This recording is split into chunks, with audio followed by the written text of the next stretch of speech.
Uy, diyan ka pala. Teka lang, may tanong ako sa'yo. Alam mo ba kung paano mag-commute papuntang BGC? Well, kasi pag nag-search ka sa Google, alam mo, makakakita ka ng different combinations of directions, pati na rin yung mga rants. Kasi nga sabi nila, magastos daw bro. Yung iba naman sinasabi, grab is the key. Pero yun ay kung may budget ka. Well, yung totoo, mahirap nga ba talaga mag-commute papuntang BGC? Well, in cases like this, believe me, there's more to that.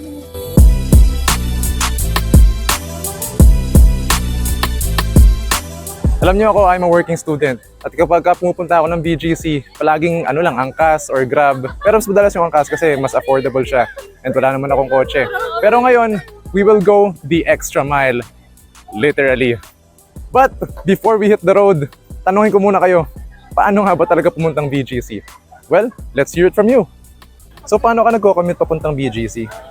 Well, kasi pumunta muna akong BGC para dun sa OJT ko. So meron, kung nanggagaling ka dito sa Sampaloc, pwede kang mag LRT1, tapos baba ka ng EDSA station, and then transfer ka sa MRT, then punta ka sa TAF, papuntang Ayala station. Then sa Ayala station, pagbaba mo dun ng footbridge, or rather ng stairs, meron dong mga buses na BGC. So hati-hati, may north, west, east.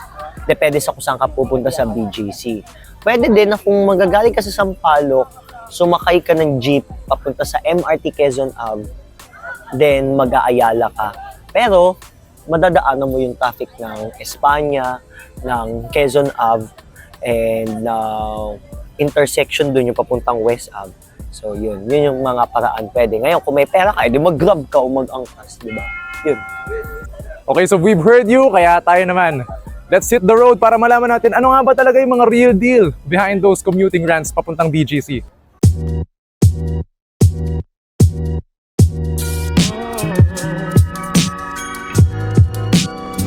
Okay, so ngayon papunta tayong kasasakay lang natin ng jeep galing sa Palok, papunta tayong LRT Tayuman Station, LRT1, at bababa tayo sa EDSA Station para makapunta sa TAP.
Okay, so ngayon kapababa lang namin ng Ayala Station galing Taft Station ng MRT3 dahil yun yung kumukonekta sa EDSA Station ng LRT1 galing Tayuman kanina. Ngayon, pasakay na kami ng bus.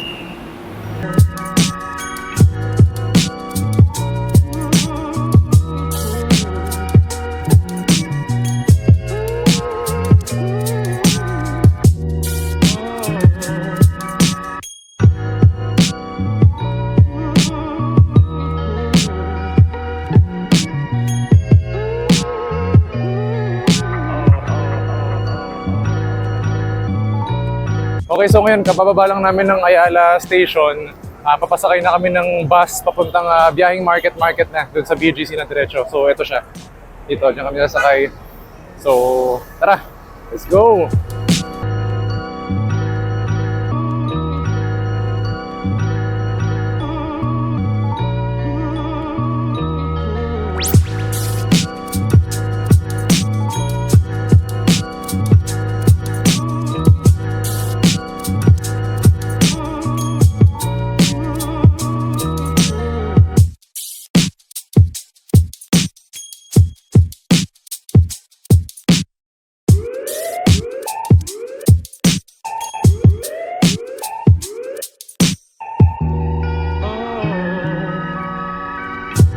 Okay, andito na nga tayo sa BGC High Street. I'm standing right here.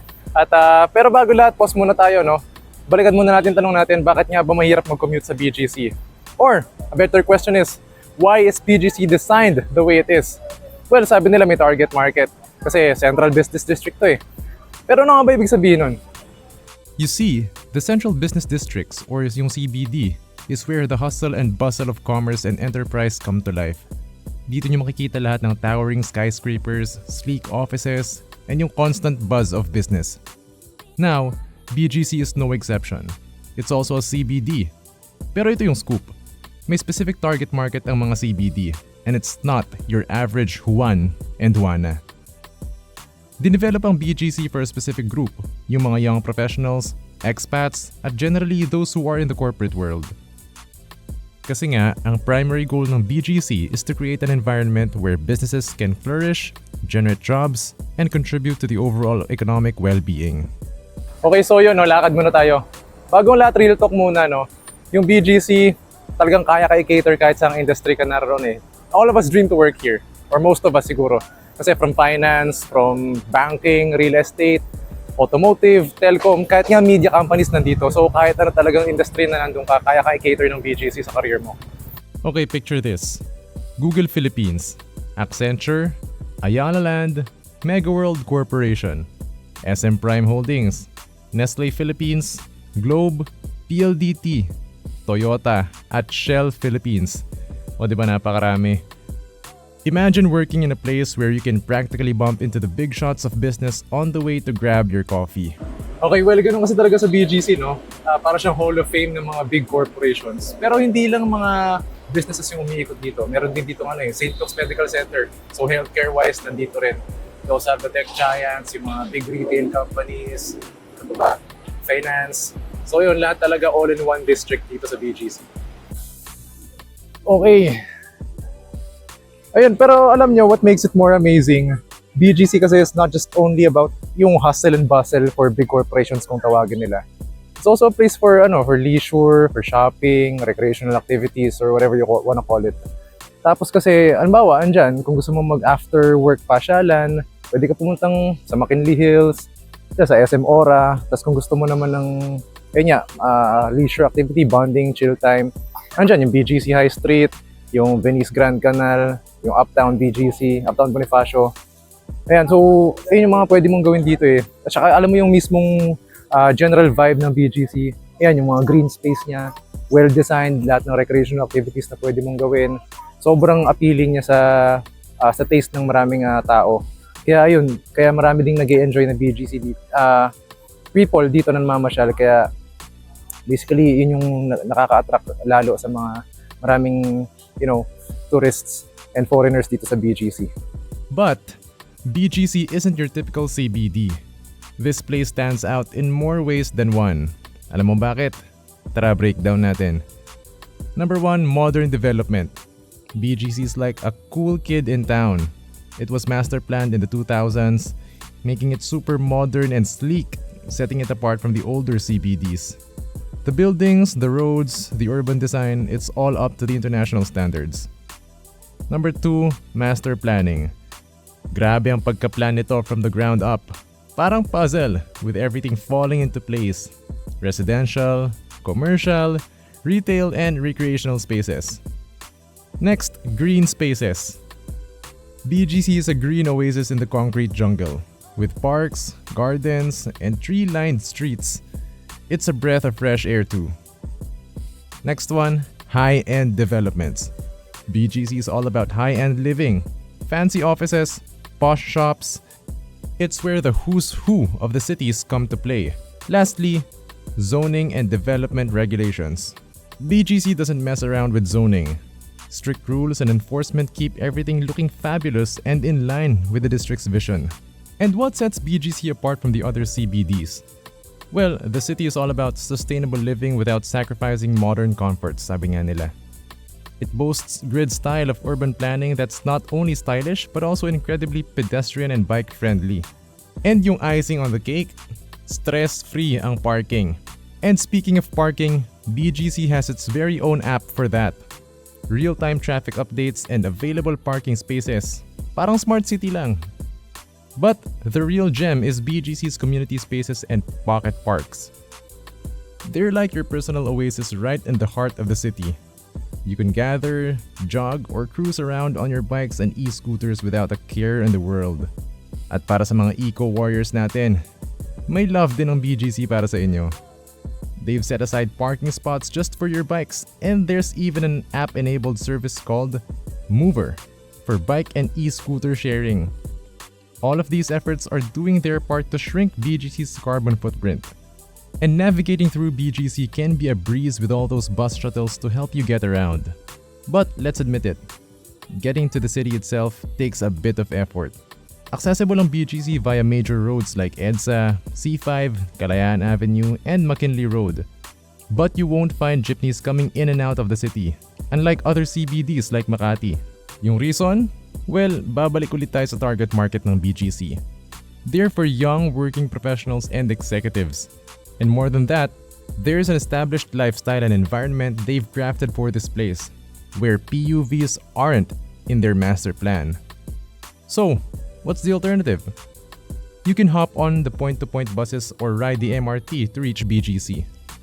But how does BGC keep up with the ever-changing workforce? Well, they've embraced the concept of mixed-use living. Work, live, and play, all within arm's of reach. So, what can other cities learn from BGC's success? It all starts with a master plan. Meticulous planning of land use, transport, green spaces, and sustainability. Ito ang blueprint. Oh, wag din natin kakalimutan ng incentives ha. Attracting businesses and talents is easier when you offer them sweet deals. Kasi sino ba namang may ayaw sa magandang bargain, di ba? And there you have it. Yes, nakita nyo naman, struggle talaga mag-commute papuntang BGC. Pero there's that charm that comes with it especially for leisure or for work. Pero alam nating lahat, hindi lang for random purposes yung charm na yon. Alam natin, yung BGC, it's built with a purpose in mind. And that is to cater the market of those young people na career-minded and of course yung mga gustong mag-live beyond the ordinary life. Kaya naman, and we hope you had fun exploring BGC with us. Whether you're there for work, leisure, or a bit of both, totoo na there's more to BGC. So kayo, ano bang kwentong commute nyo sa BGC? Kwento nyo sa amin sa comment section. Because whatever news, trend, or story, always remember, there's more to that.